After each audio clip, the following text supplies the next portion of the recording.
Hey gang, Spit of the Baltmatrix here, and today we are taking a look at Transformers Prime Deluxe Cliffjumper. Now Cliffjumper's alt mode is very similar to a 2012 Dodge Challenger, and I think it looks fantastic. The alt mode is obviously a car, and it just oozes personality. If I had any complaints about this mode, I would have to say that this mode feels very small compared to the others. I know that sounds weird, but for a deluxe class figure, this thing does not feel that big at all. Also, I don't know how well you can see this, but there's a lot of paneling going on, and this has to do with the transformation, which we'll get into in a moment, but this section back here has a tendency to just unpeg and come apart rather easily. Along with the doors, they have a tendency to fall off their holsters pretty quickly as well. But it's not that bad at all. So now that we've taken a look at the alt mode, let's go ahead and take a look at the transformation. The transformation for me is absolutely fascinating, as I had no idea that this figure transformed like this. To start, we're going to reach underneath and unpeg the doors and the front wheel wells, like that, from the total body. Then we'll take the doors and front panels and actually rotate them forward. When we do that, we should have enough clearance to reach underneath and flip this red piece down from the middle of the figure, and then flip the entire section around, like this. There we go. Now, concentrating on the front end of the car mode, we'll come back to the back of what will be the robot mode. We'll take the underside of the front and flip that in right underneath the air spoiler. Not the air spoiler, the air intake. And flip that back out like that. There's a reason we'll do that, which we'll get into. Then come to the sides you flip forward and straighten out what will be the upper legs.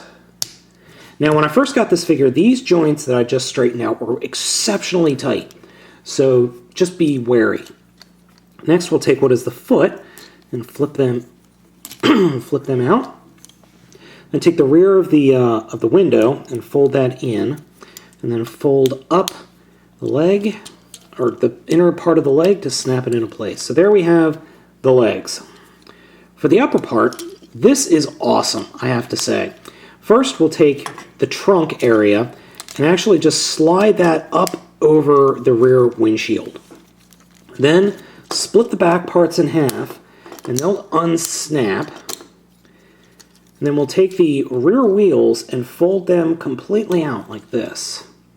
And then take the rear side panels and the rear wheels and fold them over to form the forearms.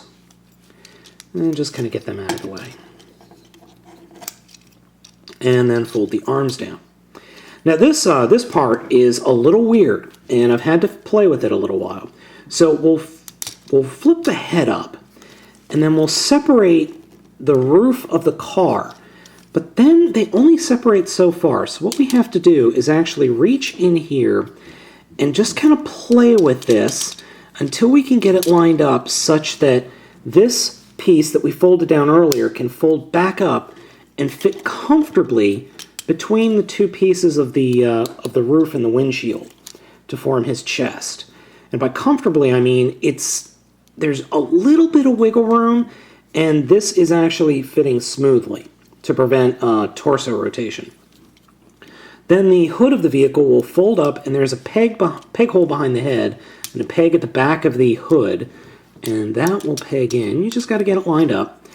And finally, take the headlights and swing them forward, and they will form kind of a belt line at the bottom of his chest. And here we have the robot mode for Transformers Prime Deluxe Class Cliffjumper.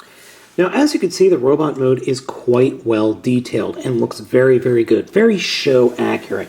His face as well is very show accurate and looks kind of like a combination between a Transformer and a bull. I don't know why.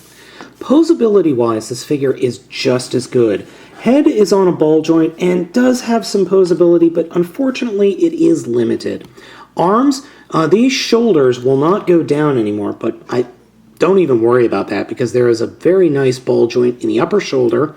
Then in the upper arm there's a swivel joint. a double hinged elbow joint, and that's it for the arms. Unfortunately, there's no more posability in the arms.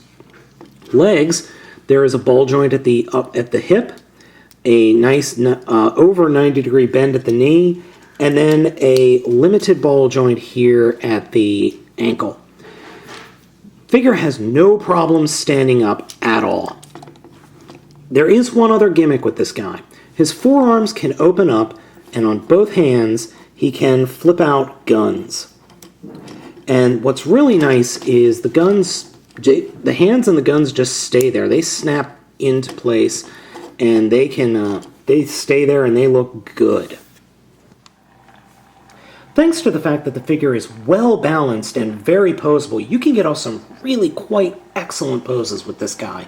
Now, when I first got a hold of him, I was not thrilled with him. But then I started playing around with him a lot, and oh, that was my cat, sorry about that. I started getting a hand on this guy's quirks, and he does have a few. His transformation is a little weird, and the fact that he's got a big open chest I don't like. But otherwise, this guy's great. The fact that he's got built-in guns is fantastic, and as you can see, he is highly posable and highly standable. And what I mean by that is he's not top-heavy and he's well balanced. In Autobot mode, or I'm sorry, Robot mode, the only thing I don't like is the front of the vehicle mode hanging off of his butt. Unfortunately, that's just due to the fact that it's a toy and not the actual cartoon character. But you know what? Totally overlookable. This guy's great. Unfortunately, I did have to pick this up on eBay, and I did pay a little bit over standard store prices, but totally worth it. So if you guys find this one in stores, highly recommended that you pick him up. He is a great figure on all respects. He's got a fun transformation, he's got a great vehicle mode, and his robot mode is fantastic. This is another excellent Transformers Prime figure that deserves to be in your collection, hands down.